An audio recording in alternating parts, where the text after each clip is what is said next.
Guys, I'm going to have a microphone that I'm going to pass around. Just go right down the line, back and forth. The mayor and the superintendent are pretty tight on their schedule, so any chance to limit it to one question.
Good morning. Good morning. Welcome to OMC. My name is Jose Torado. I'm the Executive Director of the Office of Emergency Management and Communications for the City of Chicago. I want to share a few quick reminders before I turn it over to the Mayor. As you know by now, OMC is coordinating public safety efforts for the DNC, which kicks off today and runs through Thursday. OMC has activated the city's Emergency Operations Center to monitor citywide activity during this time frame. You've heard me say this before, but it's important for me to say it again. If you see something, say something, and I'll repeat that. If you see something, say something. Please report any suspicious activity to 911. I also encourage you to download the OMC app to stay up to date with information on the convention. We're looking forward to a safe DNC and a safe week for the residents and visitors of Chicago. And with that, I'd like to turn it over to Mayor Brandon Johnson. Mayor. Thank you, Director Torado, and good morning, everyone. Thank you all for being here. Let me just briefly say that I am tremendously and profoundly grateful to the collaborative aspect of this assignment. Our police superintendent has worked diligently, not just with our local police department, but with local departments as well as the Secret Service and federal agencies for the last several months. And that collaborative approach is truly the spirit of who we are in this city. We also could not have done this without the hard work of the everyday Chicagoans, led by my Chief Operations Officer, John Robertson, that has ensured that every single city department and sister agency came together to respond to this moment. The city of Chicago is really good at things like this.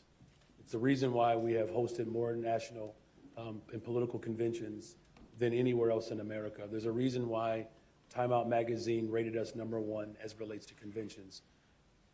And so the people on the front line who continue to work, to our OMC, to our firefighters, our EMTs, our Chicago police officers, and again, our streets and sanitation, I can name a bunch of everyday Chicagoans, transit, CTA, bus operators, train operators, who've all come together to respond to this moment. And we are ready.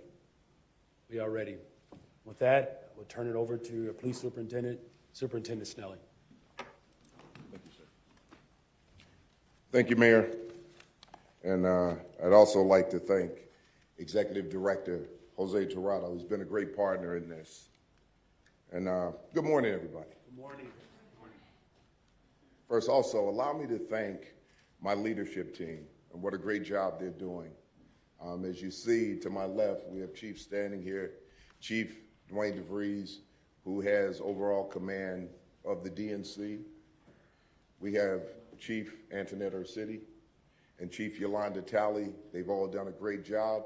Now standing here, Chief Angel Navales, who's also doing a great job, and Deputy Chief Jill Stevens and Deputy Chief Chris Papayuano. I can't say enough about the work that they're doing, especially with our officers. We know that the DNC is kicking off today, but yesterday we had a protest and a protest group out there, and our officers responded exactly the way that we trained them, to respect First Amendment activity. We were able to talk to the organizers in the beginning. They expressed exactly what they wanted. There was mutual respect there, and because of that, we didn't have any incidents. So just a great job, and I really want to thank the organizers for keeping the protest peaceful, because that's what we're looking for. They were able to have their voices heard. They were able to speak.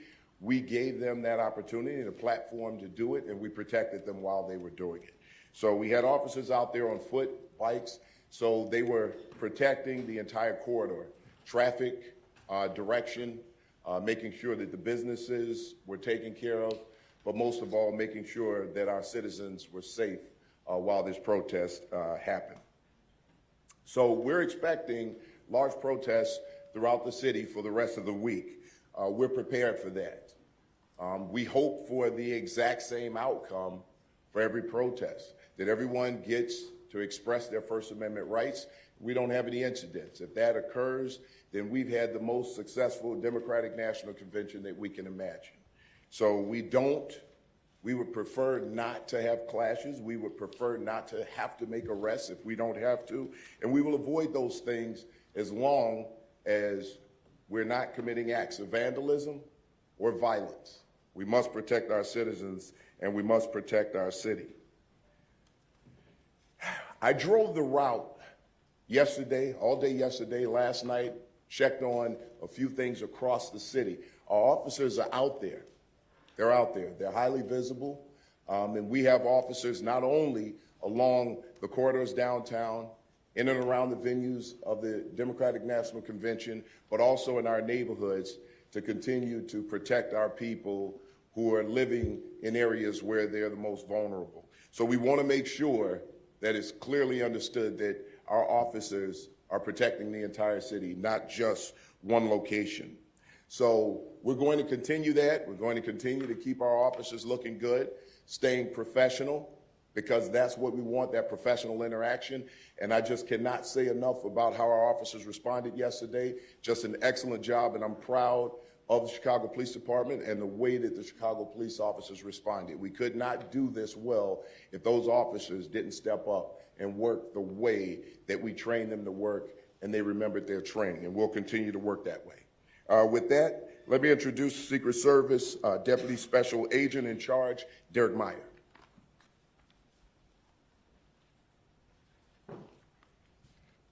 Thank you, Superintendent Snelling. Thank you, Mayor Johnson, and thank you, Executive Director Tirado. I could not ask for better partners over the last year than you three. My name is Derek Meyer, and I am the Deputy Special Agent in Charge of the United States Secret Service's Chicago Field Office. The security plan for the 2024 DNC would not be possible without the help of our federal, state, and local partners. I'm proud to finally put that plan into action. The DNC is a national special security event, which means the federal government's full complement of resources are available to provide a safe and secure environment. I want to stress there is no better partner the Secret Service could have than the City of Chicago and the Chicago Police Department. Superintendent Snelling and CPD are world-class partners. The City of Chicago has had great success when it comes to hosting large events. Just this summer, the city hosted NASCAR, Lollapalooza, and the Air and Water Show. That's only to name a few. Like Chicago, the Secret Service also has a proven track record of securing big events. This is the 79th National Special Security event that the Secret Service has hosted. This is the second this year that the Chicago Field Office will host. The Secret Service supports people's First Amendment rights to express themselves freely and lawfully. We're aware of activities planned throughout and during the convention and are working with the Chicago Police Department to make sure they are safe. There will be some impacts when it comes to traffic and parking, but we have done our best to minimize those disruptions through public outreach. I'm looking forward to a safe and secure DNC. Thank you.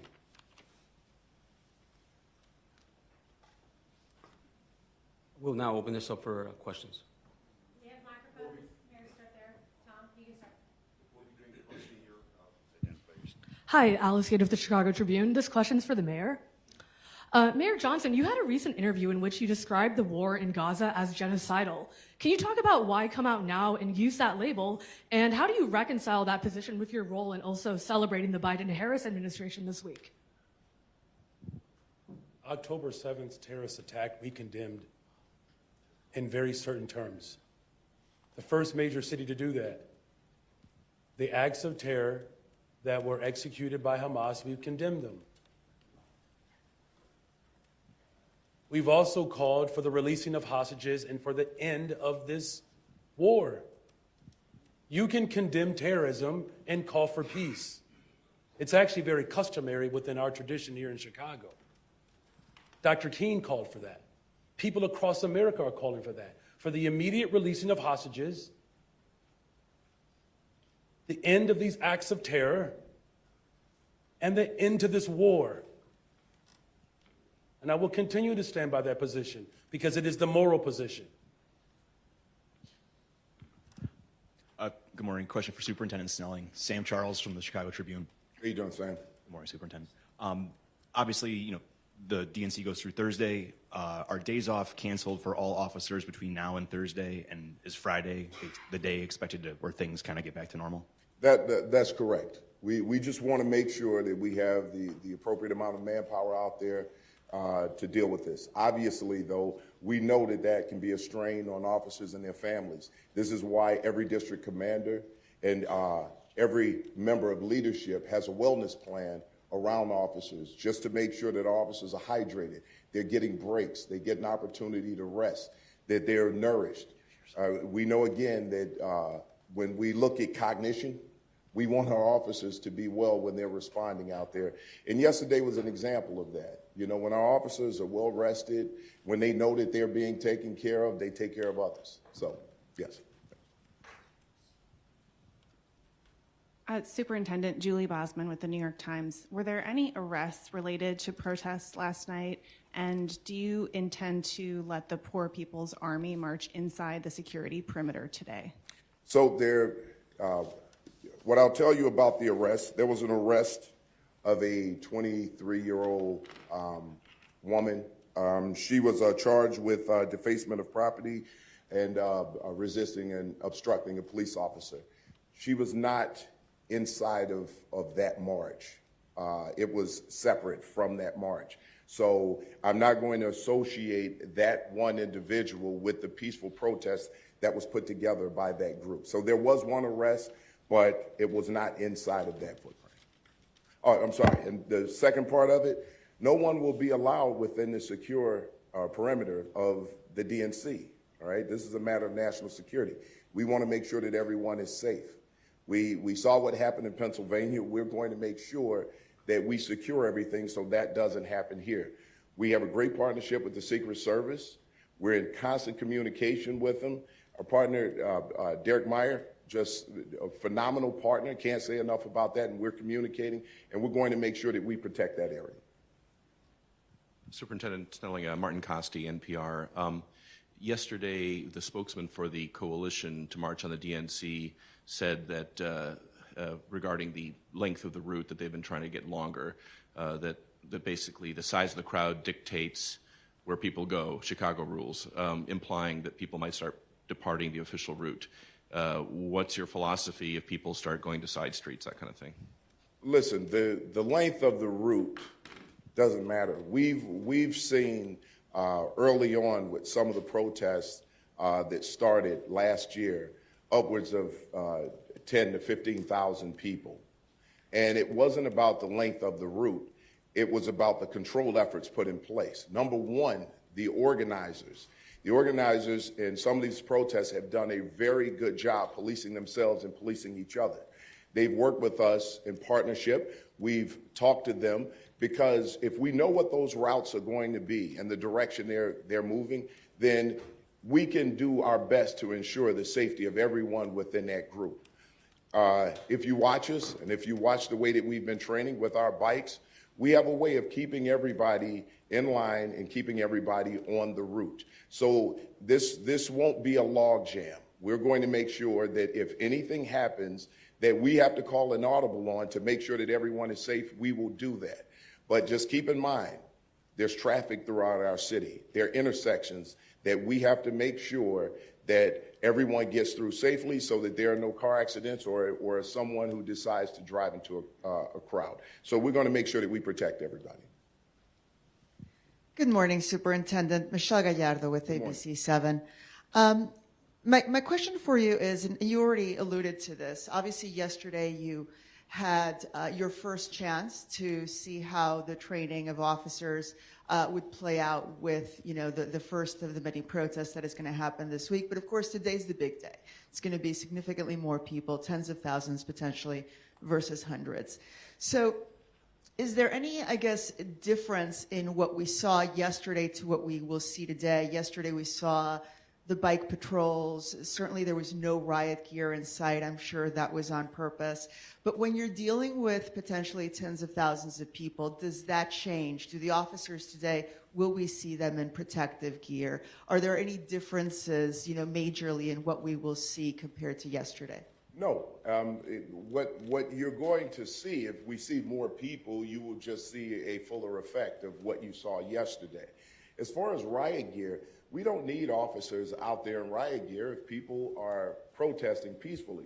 What has been questioned is can the Chicago Police Department respond to First Amendment activity without arresting people or without it turning violent? Yes, we can. And there's no reason to have someone out in riot gear if no one's rioting. If people are out there having their voices heard, expressing their First Amendment rights, which we saw yesterday, there is absolutely no reason to be confrontational. We actually want people to speak out, say what they need to say, and it's not about agreeing with what anyone has to say, it's about respecting it. And we're going to respect people's constitutional rights, and we're going to make sure that we're not escalating anything. We want to make sure that this goes off safely and everybody gets the opportunity to have their voices heard. Hi, Mayor. Heather Sharon, WTTW. Can you give us a preview of what you're going to tell the convention tonight, and what do you hope people, after they leave Thursday, Friday, will tell their friends about Chicago? I would hope, thank you for that question, I would hope that people walk away from Chicago in love with the city as much as I'm in love with this city and as much as the people are in love with this city. And there are a lot of great reasons to be in love with this city. 20% of the world's fresh water is in our front yard, through the Great Lakes and the St. Lawrence. Electricity came to life here in the World Fair. The city that launched, the consciousness of America through the writings of Ida B. Wells. I want them to understand that profound history, from electricity to the Model T to Carnegie to quantum computing. That all rhymed, didn't it? Maybe I should say that tonight, Heather. But I want them to know that, Chicago is a love story. A black Haitian immigrant, a Potawatomi woman at the banks of the river set up a trade post so that the entire world could come together and exchange ideas and hopes and aspirations. And that's what I want people to walk away with, and that's essentially what I'll articulate tonight. Good morning. My question is for Superintendent Snelling, Carmen Vargas with Univision. How many federal agencies and from other states are here assisting, and how are the resources being distributed inside and outside of the perimeter? Well, I wish I could give you a number, but what I can tell you is I swore in a large number of mutual aid officers who came in from all around the state and Milwaukee. We also have the state police here. We have the Cook County Police who are helping out with that. The Capitol Police are here. We have agencies from across the country here. Most of our mutual aid officers are from right within Illinois, and with Milwaukee being the outlier.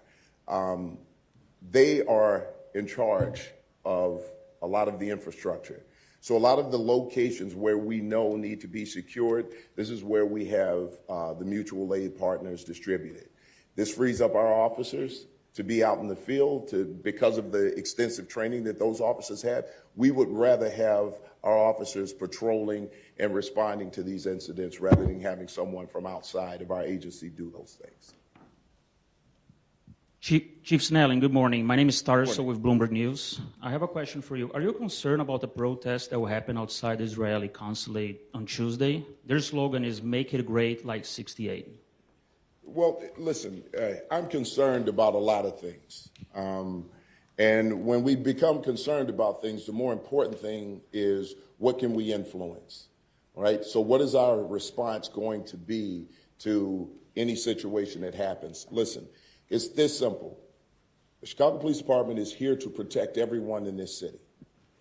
We will protect people's rights, again, their First Amendment rights, their rights of expression. What we will not tolerate is intimidation. We will not tolerate violence. And we want every single person in this city to feel safe. And we will protect anyone from harm or danger. So anything that comes up where and I've said it a million times, where we think there's a potential for violence, vandalism, we will put an end to that as soon as it starts.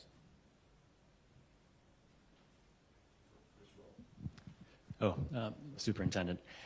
We understand that some bricks were found in and around Union Park by officers in recent days. Have any more bricks been found?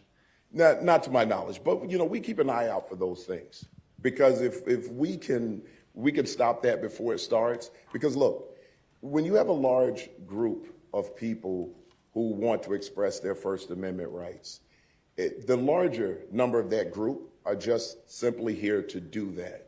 Sometimes you get lone wolf people, or you get a group that will infiltrate that group, and under that umbrella, they will try to commit acts of violence or try to escalate a situation. We're out there to stop that before it starts. So we keep an eye out for those types of things. So we're paying attention to that. And any intel that we get around those situations, we're proactive to stop it. Good morning, Soup. Mac Leader, Mill Block Leader, Chicago. Yesterday, about 200 protesters rallied outside of Navy Pier, and at one point, protesters had actually disrupted the stage. I got up there and spoke. What allowed that to happen, and how do you ensure no similar disruptions happen throughout the week? So what I will tell you is they were given the opportunity to do that by the group inside. So they were kind enough to allow these people the opportunity to speak. So that was an agreement. So any other, so that wasn't a security breach.